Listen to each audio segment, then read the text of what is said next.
आइए जानते हैं आज की कुछ अंतर्राष्ट्रीय खबरों को। पहले एक नजर आज की हेडलाइंस पर। ओमिक्रॉन मामले की संख्या 140 के पार। गोल्डन टेम्पल में गुरु ग्रंथ साहिब की बेउदगी की कोशिश, केजरीवाल ने बताया बड़ी साजिश। पहाड़ों पर बर्फबारी, राजस्थान में भी माइनस में तापमान। यूपी प्लस योगी बहुत है उपयोगी के पीएम मोदी के नारे पर सपा और कांग्रेस ने साधा निशाना।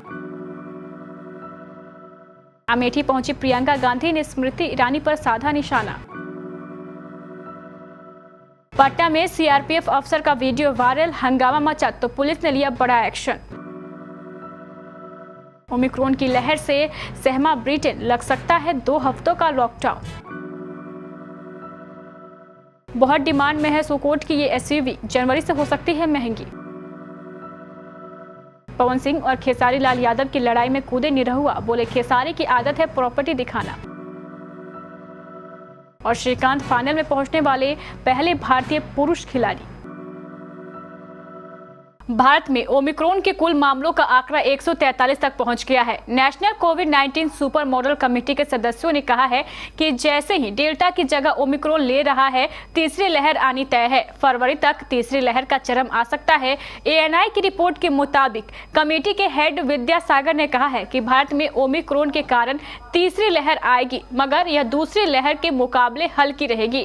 कारण कि ज्यादातर लोगों में पहले ही वायरस के खिलाफ इम्यूनिटी है। हालांकि इस बात की संभावना कम है कि कोविड के मामले तब डेल्टा के सामने आएंगे या नहीं। वही पैनल की दूसरी चैम्बर मिनिंदा अग्रवाल ने बताया है कि तीसरी लहर के चरम में रोज 1 लाख से 2 लाख नए केस आ सकते हैं। अमृतसर स्थित सिखों के पवित्र स्थल गोल्डन टेम्पल में शनिवार को गुरु ग्रंथ साहिब की बेअदबी की कोशिश की गई। आरोपी को भीड़ ने पीट कर मार डाला। पंजाब के मुख्यमंत्री चरणजीत सिंह चन्नी ने बेअदबी की कोशिश की निंदा करते हुए पुलिस से जांच के आदेश दिए हैं। वहीं विपक्ष ने घटना के पीछे बड़ी साजिश होने की आशंका जाहिर करते हुए जांच की मांग की। पंजाब के पूर्व मुख्यमंत्री शिरोमणि अकाली दल नेता प्रकाश सिंह बादल ने घटना पर आक्रोश जाहिर करते हुए केंद्रीय एजेंसी से जांच कराने की मांग की है। वहीं आम आदमी पार्टी के प्रमुख और दिल्ली के सीएम अरविंद केजरीवाल ने भी कहा है कि इसमें बड़ी साजिश हो सकती है। प्रकाश सिंह बादल ने एक वीडियो संदेश जारी करते हुए कहा, आज जो दर्दनाक घटना दरबार साहिब में हुई है, उस पर जितना दुख प्रकट करे वो कम है। यह बर्दाश्त के बाहर है। यह कौम सही नहीं है। इतनी बड़ी बेइज्जती, बेउदगी, इसमें कोई बड़ी साजिश हो सकती है। इस साजिश को बेनकाब करना बेहद जरूरी है। इसलिए मैं केंद्र सरकार या किसी न्यायिक एजेंसी से जांच की मांग करता हूं।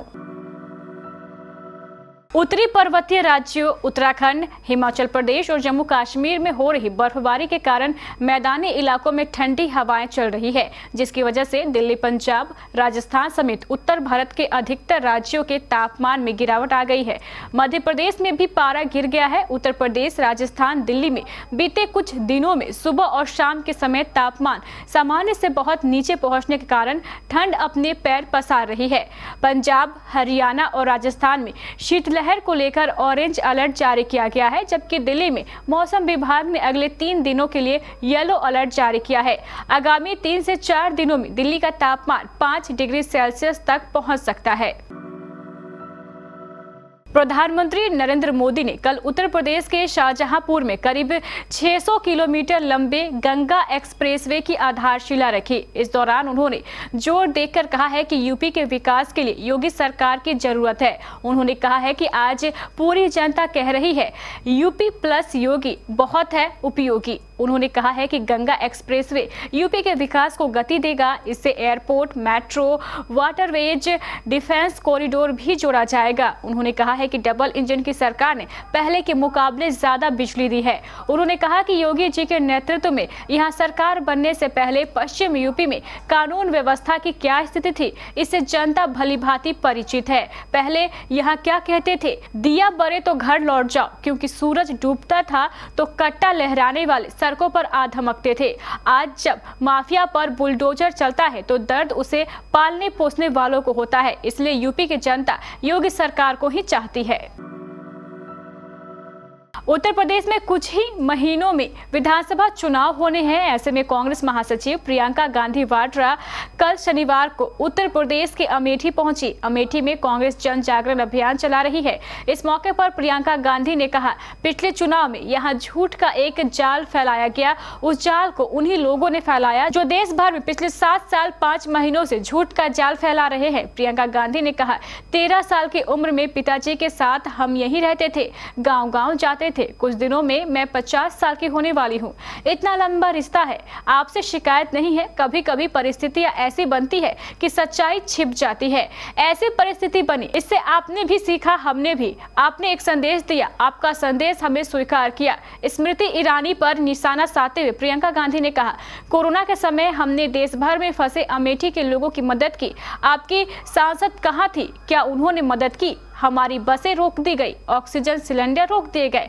इस दौरान प्रियंका ने पूछा कि क्या आपको समय से खाद मिल रही है? पटना में रहने वाले सीआरपीएफ के एक अधिकारी ने अपनी करतूत से बवाल मचा दिया है।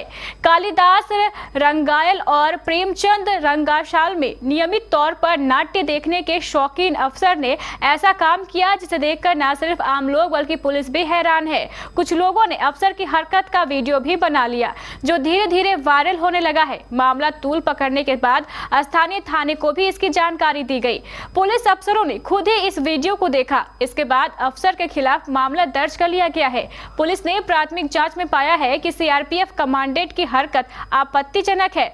मिली जानकारी के अनुसार वायरल वीडियो में सीआरपीएफ कमांडेंट पीपल और बरगद के पेड़ों के समीप आपत्तिजनक कार्य करते दिख रहे हैं। बहादुरपुर थाना क्षेत्र के अंतर्गत प्रेमचंद रंगशाला परिसर स्थित पीपल व बरगद के पेड़ में महिला श्रद्धालुओं द्वारा विभिन्न अवसरों पर बांधे गए आस्था के रक्षा सूत्र को जलाते हुए उन्हें देखा गया है। इस आरोप में सीआरपीएफ कमांडेंट मुन्ना कुमार सिंह के खिलाफ पुलिस ने शुक्रवार को प्राथमिकी दर्ज की है। ब्रिटेन में ओमिक्रॉन वेरिएंट ने तेजी से पैर पसार लिया है। हालात हर बीते दिन के साथ वहां बिगड़ते जा रहे हैं। अब खबर है कि स्थिति को काबू में करने के लिए सरकार 2 हफ्तों का लॉकडाउन भी लगा सकती है। क्रिसमस के बाद सरकार अपने स्तर पर कुछ बड़े और कड़े फैसले ले सकती है। टाइम्स की खबर के मुताबिक इस समय लॉकडाउन के नियम तय किए जा रहे हैं। इसमें ऑफिस के काम को छोड़कर किसी भी तरह की इंडोर मीटिंग की मंजूरी नहीं रहेगी। रेस्टोरेंट को भी आउटडोर सर्विस तक की सीमित कर दिया जाएगा। इस सब के अलावा पीएम बोरिस जॉनसन के पास एक प्लान भी मौजूद है। द फाइनेंशियल टाइम्स ने बताया है कि इस प्लान सी में कई तरह के सुझाव दिए गए हैं। इसमें हल्के प्रतिबंधों से लेकर लॉकडाउन तक की बात कही गई है। स्कोडा ऑटो इंडिया ने इस साल अपनी नई एसयूवी इंडियन मार्केट में लॉन्च की थी। बाजार में इसकी भारी डिमांड है और अब इसके जनवरी से महंगे होने की संभावना है। 3% तक बढ़ सकते हैं दाम। स्कोडा ऑटो ने एक आधिकारिक बयान में कहा है कि कारों की इनपुट और ऑपरेशनल कॉस्ट बढ़ने के चलते वह अपनी कारों के दाम बढ़ाने जा रही है। इसमें कंपनी की लोकप्रिय एसयूवी भी शामिल है। कंपनी इसके दाम जनवरी से 3% तक बढ़ा सकती है। इसके अलावा कंपनी इंडियन मार्केट में अपनी और भी एसयूवी के दाम बढ़ा सकती है। संभावना है कि कंपनी इनके दामों में भी कुछ बढ़ोतरी करेगी। वहीं हाल में स्कोडा ने भारतीय बाजार में अपनी नई सेडॉन से भी पर्दा उठा दिया है। भोजपुरी फिल्म इंडस्ट्री के 2 बड़े अभिनेताओं के बीच बीते दिनों से जुबानी जंग जारी है। भोजपुरी कलाकार पवन सिंह और खेसारी लाल यादव के बीच चल रही इस लड़ाई के बाद से ही दोनों कलाकार एक दूसरे के बारे में कई खुलासे कर रहे हैं। एक और जहां पवन सिंह ने खेसारी लाल यादव पर निशाना साधते हुए कहा कि जो लोग आज इस मुकाम पर पहुंचे हैं, मैं वहां पहले ही काम कर चुका हूं, तो वहीं पवन सिंह पर पलटवार करते हुए खेसारी लाल ने भी कहा है कि किसी भी कलाकार को मंच पर दारू पीकर इस तरह बात नहीं करनी चाहिए।